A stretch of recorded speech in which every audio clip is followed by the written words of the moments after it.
Jadi nanti pada akhirnya mah kita datang ke Tuhan ini mencari Tuhan. Ada orang yang masih baru akan mulai mencari Tuhan seperti saya. Ini kan baru sedang akan mulai belajar benar. Ya, ada yang sudah mulai, ada yang baru mulai, ada yang dalam perjalanan. Nanti ada namanya mubtadiin, ada sairin, ada wasilin. Ada yang baru mulai, ada yang sedang di tengah perjalanan, dan ada yang sudah nyampe. Nah, ini di ruangan ini ada nggak yang sudah wusul, sudah wasilin? Belum. Masih. Patato. Iya. Nah itu, yaitu nanti kan kadar keimanannya kan berbeda-beda. Ya, nanti ada tahapan yakin, ada ainul yakin, ada lagi hakul yakin, ada yakin, ainul yakin, terus ilmul yakin, terus hakul yakin. Itu kan begini. Makanya bagaimanapun kalau kita masih dalam indikator-indikatornya, tetap kita masih pakai hukum indikator itu berdasarkan pembuktian-pembuktian. Yang melihat langsung ada enggak? Kemungkinan salah sangat terjadi.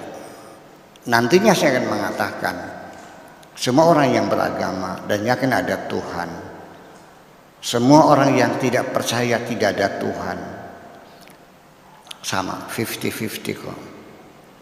Orang yang ateis tidak akan bisa membuktikan secara pasti ketiadaan Tuhan. Kamu juga yang percaya ada Tuhan tidak pasti memberikan pembukti pasti benarnya ini Tuhannya bisa dibuktikan secara fisik, nggak bisa. Kembali kepada keyakinan. Nanti ujungnya semacam itu. Nah, tetapi dalam tahapan-tahapan dari yakin, ilmu yakin, ainul yakin, hakul yakin itu sendiri, dan yakin itu di atas iman ya. Alladzina yu'minuna bil ghaibi, terakhir walladzina wa bil akhirati hum yuqinun. Yakin itu lebih dari iman. Artinya sudah melihat sendiri. Ingin saya kasihkan satu contoh. Kalau hanya berdasarkan indikator, hanya dilalah, dia mengambil kesimpulan Buya ada di dalam sedang istirahat. Satu, mobilnya ada, karena Buya tuh selalu bawa mobil sendiri, ya kan? Dan keluar sendalnya ada, sudah kamarnya tertutup, ya kan? Berarti ada di dalam. Ternyata saya hari itu ngajinya di pendopo di kabupaten, sehingga saya pakai sepatu, pakai celana, dan di kantor kan gitu, masa gerebat-gerebat pakai sarung, sehingga saya tidak pakai sandal, dan saya sendiri datangnya dijemput. Berarti salah nggak santri bilang? Ya tidak salah juga, karena dia punya ada alasan. Nah itulah namanya keilmuan itu, apapun alasannya bisa benar bisa salah. Nah maka oleh itu kesimpulannya bahwa pada akhirnya kita sendiri juga meyakini adanya Tuhan itu masih banyak orang berakidah berdasarkan indikator-indikatornya, yaitu ciptaannya. Ada langit, ada bumi, boleh saja disilahkan. Ya, yakin ada Tuhan, yakin. Mana buktinya? Ada langit, ada bumi. Berarti masih ada yang menciptakan. Semakin hebat ciptanya, semakin hebat sang pencipta. Ada mobil, apa ya? Mobilnya mobil apa ya?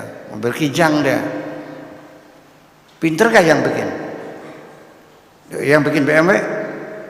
Pinter mana? Pinter BMW. Yang bikin Mercy 600, yang bikin Lamborghini, yang bikin Bugatti, bikin Ferrari, makin hebatnya ciptaannya menunjukkan semakin hebatnya yang menciptakannya.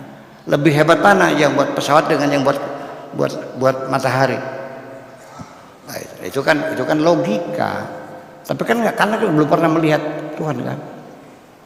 Nabi Musa juga ingin melihat, ya Allah, nongol dong. Kata Musa, Tuhan nongol dong, gue pengen lihat lo. Rabbi arini andur ilaika. Bahasa Indonesia nongol dong, gue pengen lihat lo gitu. Hari ini andur ilaika. Hari ini muncullah engkau, ya perlihatkan kepadaku. Andur ilaika supaya aku bisa melihat engkau. Nggak bisa.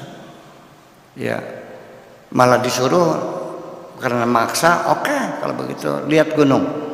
Ya, fa in istaqarra makanahu fasaufa tarani. Musa nggak bakal mampu kok melihat aku. Ini petunjuk dari Al-Quran. Jangan minta pengen bisa melihat Tuhan, nggak bakal bisa. Matamu dicipta tidak akan mampu melihat zat Tuhan. Iya, nggak akan mampu. Lihatlah bulan, ya lihatlah apa gunung. Ketika engkau melihat gunung itu tetap tidak bergerak, engkau bisa melihatku. Falamma tajalla lil jabali, ketika Tuhan bertajalli kepada gunung, dakka, gunung itu meledak, wa kharra Musa sa'iqa, dan Musa jatuh tersungkur, wa qala tubtu wa ana awwalul muslimin. Ampun Gusti, tidak lagi udah aku percaya.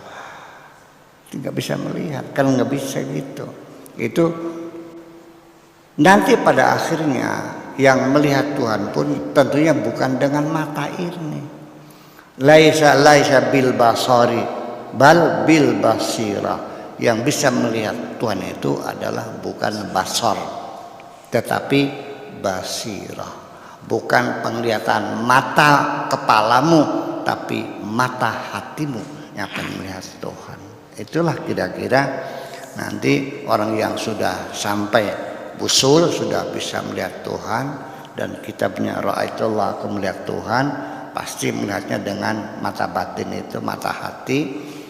Tetap saja pada akhirnya ketika ditanya seperti apa Tuhan yang kau lihat, kalau dia seperti seperti bohong.